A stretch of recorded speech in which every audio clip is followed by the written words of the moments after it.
दोस्तों, हावड़ा जंक्शन से एक स्पेशल ट्रेन दिल्ली के लिए रवाना होने वाली थी। प्लेटफॉर्म पर हजारों लोग बैठे थे और उन्हीं के बीच में एक लड़की भी बैठी थी। तभी उस लड़की के ऊपर उसके 8 साल पुराने तलाकशुदा पति की नजर पड़ती है। वो उसके करीब आता है और देखने की कोशिश करता है कि अब इसका जीवन साथी कौन है, किसके साथ रह रही है, कहाँ जा रही है। दोस्तों, ट्रेन आ जाती है। वो लड़की स्लीपर कोच में घुसने लगती है। उसके पति का टिकट जो है उसी ट्रेन में एसी डब्बे में रहता है, लेकिन वो भी अपनी तलाकशुदा पत्नी के पीछे पीछे स्लीपर कोच में घुस जाता है। दोस्तों, वो युवक अपने तलाकशुदा पत्नी के ही सीट पर बैठने की कोशिश करता है कि ताकि आज की रात का सफर इसके साथ मैं कर सकूं। दोस्तों, एक दिल को छू लेने वाली कहानी है, बहुत इंटरेस्टिंग कहानी। आइए जानते हैं पूरी कहानी इस वीडियो में। लेकिन वीडियो में आगे बढ़ने से पहले बस वही रिक्वेस्ट कि आप वीडियो को लाइक कर दीजिए, चैनल को भी सब्सक्राइब कर लीजिए ताकि मेरा हौसला बढ़ता रहे। दोस्तों, उस लड़की का नाम होता है पूजा और उस लड़के का नाम होता है प्रदीप। दोस्तों, दोनों की 10 साल पहले शादी हुई थी, लेकिन शादी के 2 ही साल बाद यानी 8 साल पहले इन दोनों का तलाक हो गया था। दोनों की कमियां थी उसमें, लेकिन फिलहाल तलाक हो चुका था। दोस्तों, ट्रेन चल पड़ती है। जो पूजा थी वो स्लीपर कोच में जाकर बैठने लगती है, तो उसके पीछे पीछे जो उसका तलाकशुदा पति था वो भी उसी कोच में घुस जाता है, उसी डिब्बे में घुस जाता है। हालांकि उसका जो टिकट है वो एसी डब्बे का रहता है, लेकिन जब वो अपने पत्नी को देखता है बहुत उदास बैठी रहती है और वही खूबसूरती, वही सुंदरता, तो जो है सोचता है चलो 8 साल बाद मिली है तो किसी ना किसी बहाने इसके पास बैठा जाए, इससे कुछ बातें किया जाए। तो दोस्तों, इसलिए वो उसी डब्बे में घुस जाता है। तो दोस्तों, जो पूजा होती है वो डब्बे के बीच में जाकर साइड वाले सीट पर बैठ जाती है, वहीं पर उसका टिकट रहता है और वो जाके उसके पीछे ही खड़ा हो जाता। प्रदीप ये देखने की कोशिश करता है कि क्या पता इसके दाएं बाएं कोई हो तो अभी आके इसके साथ बैठे, लेकिन जो भी आता उस सीट पर बैठने की कोशिश करता। चूंकि वो अकेले बैठी थी तो पूरा सीट खाली था, तो उसको तुरंत मना कर देती थी, कहती थी यहाँ पे जगह नहीं है, ये मेरी सीट है। 1-2 लोग बोले कि अभी 1 घंटे में उतर जाएंगे, अगले स्टेशन पर उतर जाएंगे, लेकिन उसने बोला कि मेरी तबीयत खराब है और मैं यहाँ पर बैठने नहीं दूंगी, मैं आराम करने जा रही हूँ। अब दोस्तों, प्रदीप पीछे से सब देख रहा था। पूजा जो है खिड़की के बाहर झांक रही थी, जब भी कोई आता उसको मना कर देती थी। प्रदीप धीरे से जाता है, अपना बैग उसके सामने रखता है। वो पैर फैला के बैठी हुई थी, जैसे बैग रखता है तुरंत बोलती है कि यहाँ कहाँ रख रहे हो, ये मेरी सीट है, उतारो इसको यहाँ पर से, हटाओ। प्रदीप बोलता है कि मैडम मैं बस 1 ही 2 घंटे में उतर जाऊंगा, मेरी सीट है नहीं, तो अभी आप सोने का टाइम हो नहीं रहा है आपका, तो तब तक मुझे बैठने दीजिए। जब वो आवाज़ सुनती है तो चौंक जाती है, उसकी तरफ देखती है, 10-20 सेकंड देखती ही रहती है।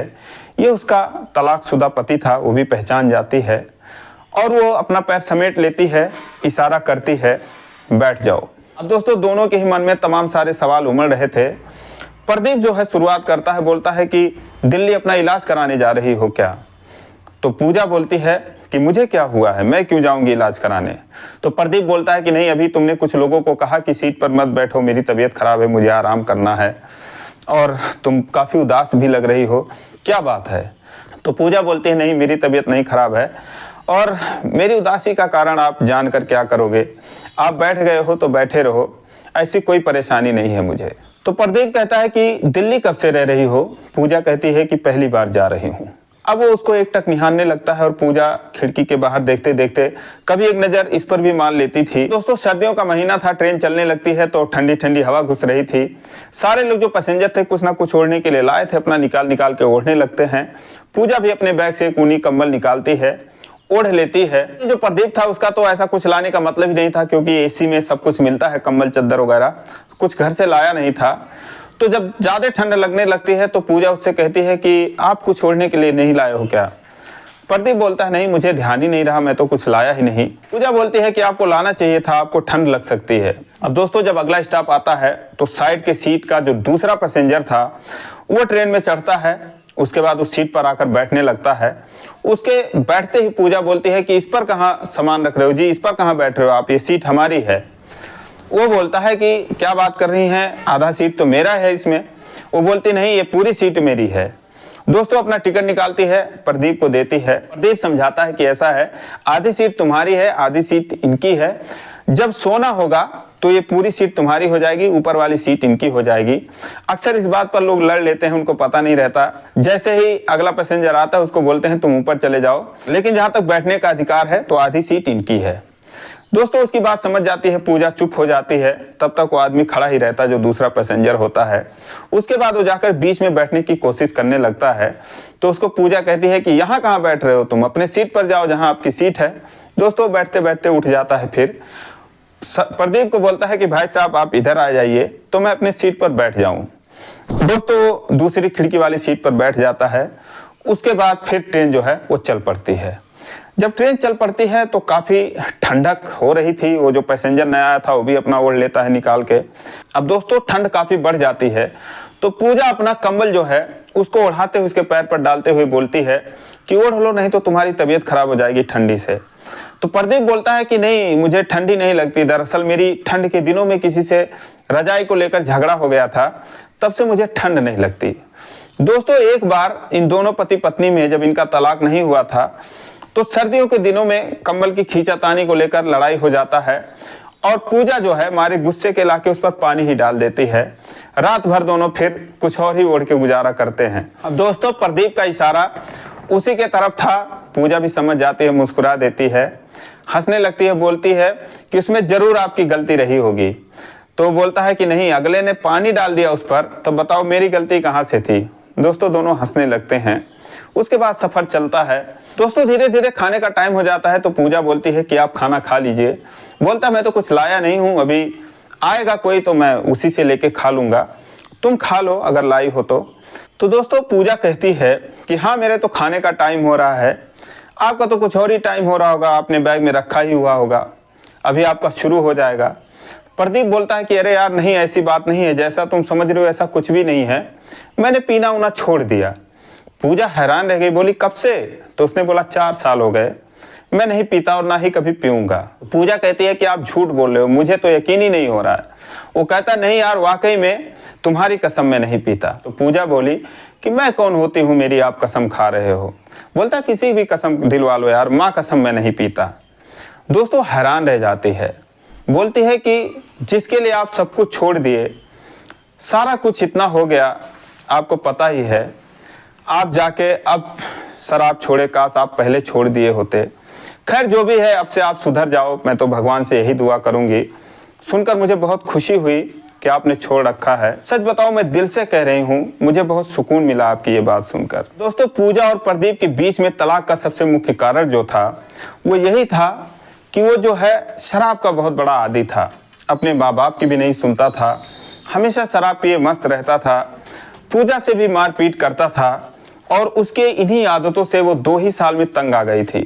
खुद उसके जो सास ससुर थे यानी प्रदीप के जो माता पिता थे उससे यही कहते थे कि बेटा देखो ये तो सुधरेगा नहीं, अगर तुम अपना कहीं और दूसरा देख लो तो शायद तुम्हारी जिंदगी जो है वो कट जाए इसके साथ, ये तो बहुत ही नालायक है, निकम्मा है। दोस्तों बहुत उसको समझाया लोगों ने, हालांकि वो प्रदीप को बहुत चाहती थी लेकिन उसके इसी आदत से वो परेशान रहती थी। अंत में हार मान कर उससे तंग होकर उससे तलाक ले लेती है। फिर पूजा कहती है कि वाकई में मुझे यकीन नहीं हो रहा है, मुझे बहुत खुशी हुई, और बताओ घर में कौन है, मम्मी पापा कैसे हैं, आपकी छोटी बहन कैसे है, मुझे उसकी बहुत याद आती है। दोस्तों जो प्रदीप की छोटी बहन थी अपने भाभी को बहुत मानती थी। प्रदीप बोला घर में सब ठीक हैं और छोटी बहन की भी शादी हो गई 2 साल पहले। फिर उसने बोला कि आपने अपना नहीं किया? फिर उसने कहा नहीं मैंने नहीं किया, गांव में मेरा नाम काफ़ी ख़राब था तो गांव छोड़ के मैं दिल्ली में ही रहता हूं, माँ बाप भी वहीं रहते हैं, लेकिन अब पहाड़ जैसी ज़िंदगी है, कट नहीं रही है, सोच रहा हूं कहीं शादी वगैरह कर लूं। फिर दोस्तों पूजा से पूछता है कि तुमने शादी किया कि नहीं अपना कहीं? पूजा कहती है कि अभी तक तो नहीं किया, लेकिन मैं दिल्ली इसीलिए जाऊँ, मेरी एक फ्रेंड है उसने कहीं रिश्ता लगा रखा है तो शायद मेरी हो जाए 1 महीने 2 महीने में। जब ये बात सुनता है तो थोड़ा उदास हो जाता है प्रदीप। फिर वो बोलता है कि अब मैं किसी को परेशान नहीं करता, मैं पीता खाता नहीं, सुधर गया हूँ, कमाने खाने लगा हूँ। उसकी मंशा यही थी कि शायद पूजा बोल दे कि अच्छा ऐसी बात है तो मैं अब आपके साथ रहने के लिए तैयार हूँ।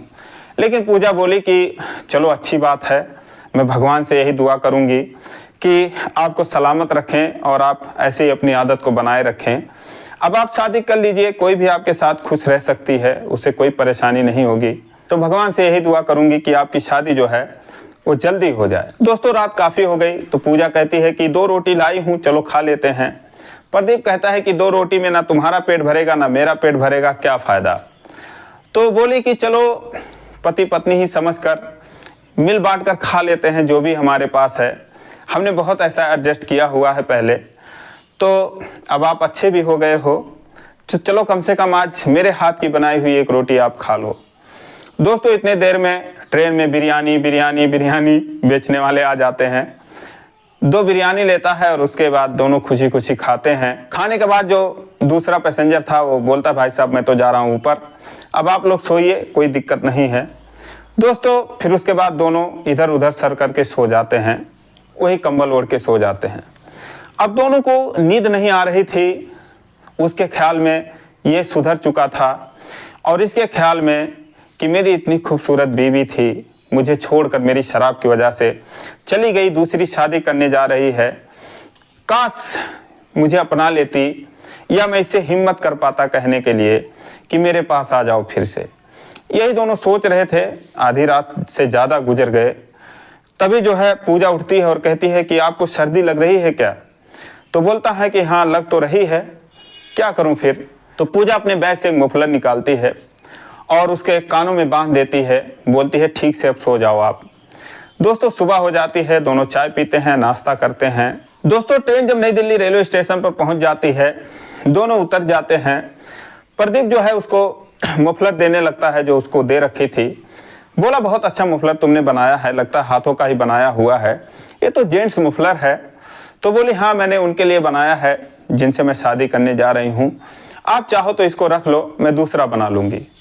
दोस्तों रख लेता है उसके बैग में, जेब में हाथ डालता है, 2-2.5 हज़ार रुपये उसके जेब में पड़े थे, तो पूजा को देने लगता है कि ये लो रख लो कुछ। पूजा कहती है नहीं इसकी ज़रूरत नहीं है, मेरी एक फ्रेंड आने वाली है और आप पैसे रख लो, इस तरीके से पैसे लेन देन का कोई तुक नहीं बनता है। तो बोलता है चलो मैं छोड़ दूँ तुम्हें जहाँ भी जाना हो। तो बोली नहीं मेरी एक फ्रेंड आ रही है, आप निकलो। दोस्तों इतने में पूजा की फ्रेंड आती है, उसका नाम सरिता होता है। तो बोलते हैं अरे पूजा बता कोई दिक्कत तो नहीं हुई तुझे सफ़र में।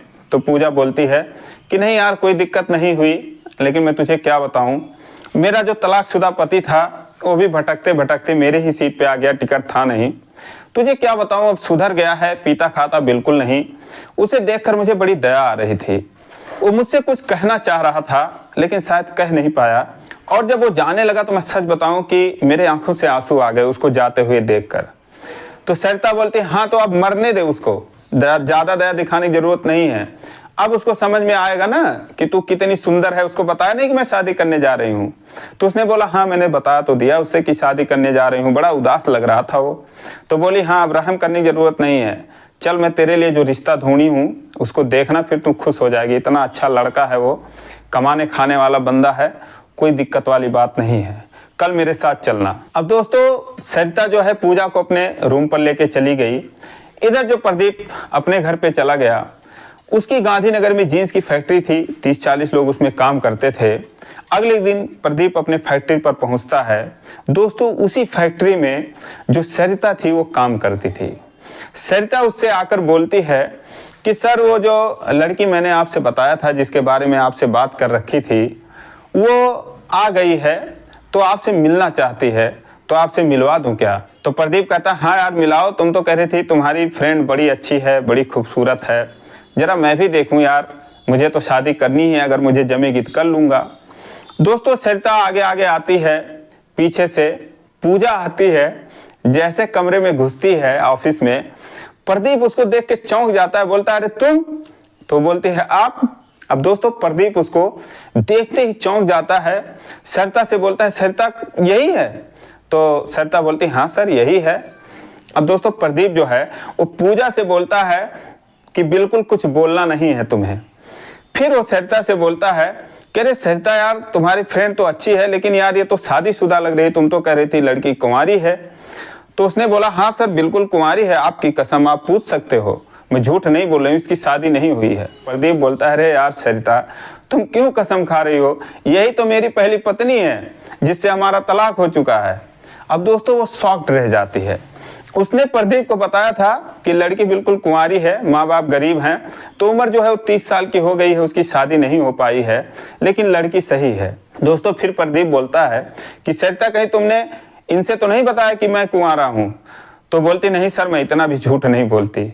दोस्तों उसके बाद प्रदीप पूजा से कहता है कि पूजा देखो, ये सरिता जो है ये समझ लो हमारे लिए भगवान है, ये अगर हमको मिलाई है तो अब यहाँ पर इतने सारे लोग हैं, तुम किसी से भी पूछ सकती हो।